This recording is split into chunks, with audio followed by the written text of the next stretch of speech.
Hello and welcome to this episode of Spotlight 219, sponsored by Horseshoe Casino Hammond, offering a premier gaming and entertainment experience in Northwest Indiana.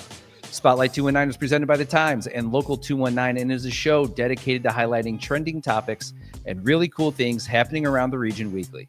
We have a packed episode for you today as we are joined with Dave Helwigge from Off Square Brewing to talk about their annual Beer, Bacon, and Bourbon Fest happening at Bulldog Park this weekend. Lindsay Kerrigan from the Humane Indiana to talk about being the charity of choice for this year's Pints in the Park, also happening next weekend, August 23rd. And Time Sports writer Grace Opinker to tease what she's been going into and working on heading into this year's high school football season. So let's get started. Our first guest has their annual Beer, Bacon, and Bourbon Fest this weekend and a longtime friend of Local 219, Mr. Dave Helwigge. Dave? Hello, Alan. How are you today? Good. What are we brewing today? Anything fun? A lot of fun stuff. We got a couple new sours coming out, and we're always Hogtied came out today, which is our beer for Beer, Bacon, Bourbon Fest. So it's a bacon maple porter, and it will be on at the fest also. So looking forward to that. Well, it sounds delicious. Let's talk a little bit about the event this weekend. You've been starting it since 2019, which probably feels like yesterday. For sure. And so tell us, what do you have planned for everybody? How many vendors? What can they expect? It runs from 5:30 to 9:30. 5:30 to 6:30 is our VIP, which is completely sold out. We will have tickets are still on sale for the general admission, and we will have tickets. Granted, they don't sell out before Saturday at the door. Also, we have over 40 vendors. We do unlimited sampling of beer, bourbon, wine, other spirits. So if you don't like beer, if you don't like wine, if you don't like bourbon, I can't help you. But come on out and you can. We have something you'll enjoy. We also are offering food. We are the food supplier for the event.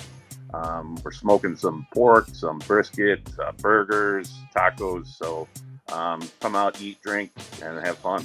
Awesome. For someone who's never been to one before, or maybe is kind of new to even the beer fest scene in a way, what can people expect?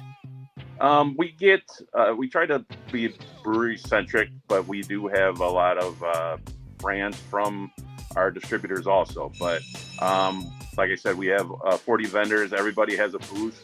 They have offerings from their establishments. You go in and you try anything you want.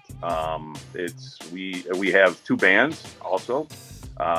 Dirtborn is opening up, and then Naughty finishes the night. And so if anyone's been to Bulldog Park, they have a great amphitheater, and it turns out to be a great day all along. So that's basically, in a nutshell. You get to try a variety of things that maybe you've never tried before, but it's always a great time. Heck yeah, I think that's one of my favorite parts about being able to kind of dive into something like that is you get a chance to try so much stuff, and to add the food element with the bourbon, game over. Yeah, it's a good time. So for people, you mentioned maybe getting tickets at the door, but how else can people kind of lock in for tickets? You can go online to our website, which is offsquarebrewing.com, and there is a link to buy the tickets there. So you can it's through OnTap Tickets. But that's if you want to get them beforehand, that's the easiest way to do it. I also want to mention we do a charity every year. This year's charity is it's called New Leash on Life. It's going to be a new no-kill shelter in Crown Point. It's not open yet, but we will donate part of the proceeds to them. And they also are bringing a bunch of. If you're a bourbon fan, come on out. They're bringing a bunch of rare bourbons, and the silent auctions will be for different bourbons and different spirits that they're very hard to get. So it's a worthwhile cause, and I hope people will help out with that. Awesome. I've been joking about this for a while now when we promote an event like this, but we should be sponsored by Uber so people can drive responsibly, especially at something like this. Is awesome. So, well, Dave, thank you for joining. Really appreciate it. I'm sure I'll see you in the tap room when I'm picking up my 4-pack of Tropic Thunder for my wife. It's one of her favorite beers. And great patio over there too, by the way. So keep up the good work, man. Pet friendly, and come on out, and while the summer's still going. It's lovely. Heck yeah. All right. Well, thanks, Dave. Thanks for joining, man. Good luck. So before we continue, let's hear a quick word from our sponsor.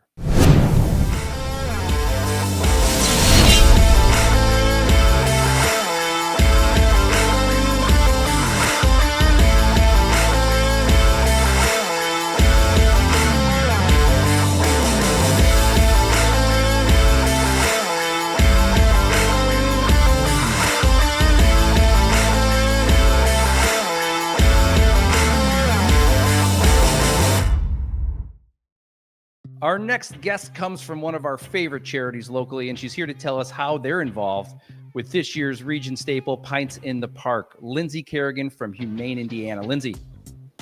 Hey, how are you? Good. Are you calling from your home office? Yes. So thanks for joining us. You are a member of the Humane Indiana. That is where you do a lot of stuff. If you can, fill people in a little bit about that effort and that nonprofit. Yeah, so Humane Indiana is a multi-entity animal welfare organization. We do have an animal shelter located in Munster for cats and dogs. There is a low-cost clinic that's attached to that, so spay, neuter, vaccinations there. We have our wildlife rehab out in Val, injured or orphaned wildlife, and then rehabs them and releases them when possible. So cool. I got a chance to go to your guys' gala this year. And the fact that you get a chance to interact with all these animals, you can adopt a dog, you can adopt a cat, you can interact with owls that are, it's just, you guys do so much cool stuff there. Absolutely. So we're here to talk about You Are the Charity of Choice for Pints in the Park.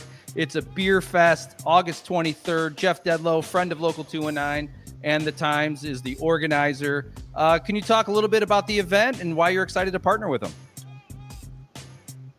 Yeah, absolutely. So this is the 11th annual Pints in the Park.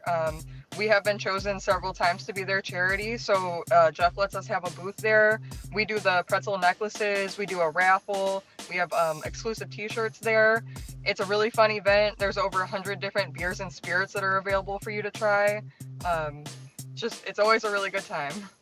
Yeah, it is fun. And Wicker, it's still at Wicker, right? Correct. Yep, in the social center. Oh, it's such a cool environment there too. Wicker Park's a cool place to go hang out so I love that. It is August 23rd. How do we buy tickets if people are interested?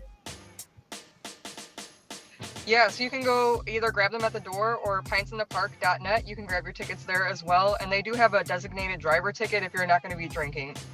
Awesome. I believe the Beer Bacon Fest also has that. I'm sorry that I didn't mention that, but awesome. And if people want to kind of maybe plug in to Humane Indiana and find out a little bit more about what you guys do, how could they do that? I would say the best way would be find us on Facebook or go to our website. So humaneindiana.org is that website, or look up Humane Indiana or Humane Indiana Wildlife on your Facebook. Awesome. Well, Lindsay, thank you so much for joining. Really appreciate it. Good luck. And hopefully we raise a lot of money for you guys. Thank you very much for having us, and we're hoping the same. All right. Awesome, Lindsay. Thanks. So our next guest is one of my favorite reoccurring personalities on the show, and she's here to give us a little preview of the high school football season happening, I think, starting in 2 weeks. Here is Times sports writer Grace O. Pinker. Grace. Hey, Alan. Thanks so much for having me. You look a little darker. I think that vacation really paid off for you. I mean, as long as you recognize it, then I know I got some sun. Awesome. So we're here to talk some football. It's brewing. I know that we're in 2 days. We're preparing for the year. Region's excited. Oh, yeah. It's probably the biggest sport in the region overall, correct? By far, for our coverage at least, football is the #1 sport of the year. So it's been a little hectic getting previews done and figuring out who's returning, who the top newcomers are. But we're pretty excited to see how the season goes. Heck yeah. So let's talk about it. You got an article, I believe, coming out in the next couple days, previewing some of the conferences. One of those conferences is the NCC. Can you talk a little bit about what you're expecting there? Yes, so that article will run this upcoming Monday and highlight every team in the Northwest Crossroads Conference for those who weren't aware, last year, Andrean, Hanover Central, and Hobart had a three-way tie for first place in the conference. They all finished 5-1. Andrean probably returns the most returners with you have quarterback Brady Ellish, running back and linebacker Ethan Reyna, and then offensive lineman Ben Novak. I think they're going to be a threat in the conference, and they're definitely coming for another NCC title, especially after making it to semi-state last year, unfortunately losing on their home field. But I mean, I think some of the underdogs are going to be Highland and Munster. Those two teams have struggled in recent years. They're kind of young. Munster has second-year head coach Robinson St. Louis, and he said he has a chart in his locker room. They're just trying to be 1% better each day. And last year, Munster failed to score a point until week 5. Whoa. So he says they're on the rise and expect more from them this year. Highland was kind of the same way. They had a lot of freshmen and sophomores starting varsity for them last year. And now since some of those kids have a little bit more experience, head coach Ben Geffert expects a little more for his team as well. And then, I mean, you have Hobart, you have Hanover Central. Hanover's been a threat in the NCC since joining in 2023. So they're always going to be tough competition. Hobart's right up there with them. And then you have Lowell and Kankakee Valley. So I think it's going to be very tough in the NCC this year.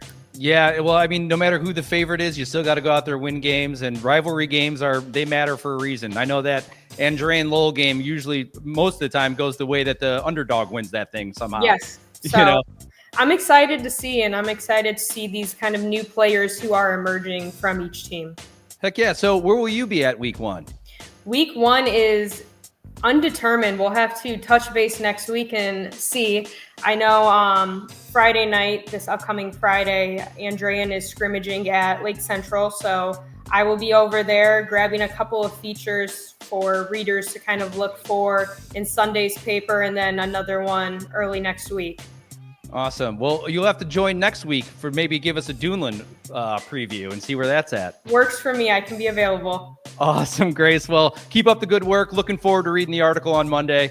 And I'm sure I'll see you around the football field a little bit too before. Of course. Awesome, Grace. Thank you. Yep. So thanks for watching this episode of Spotlight, and make sure to check out some of the events going on at the venue at Horseshoe Casino Hammond, including Foreigner this Friday, Clutch this Saturday, August 16th, Teresa Caputo, August 29th, and Lauren Elena on September 6th. To find out about all things happening in the region, go to the Times website at nwi.com or on their socials, and please check out our Eat Local 219 app, both on iTunes and Android. New episodes drop every Thursday, so be on the lookout. Thanks again for watching. Thanks again for our guests for joining us, and have a great weekend.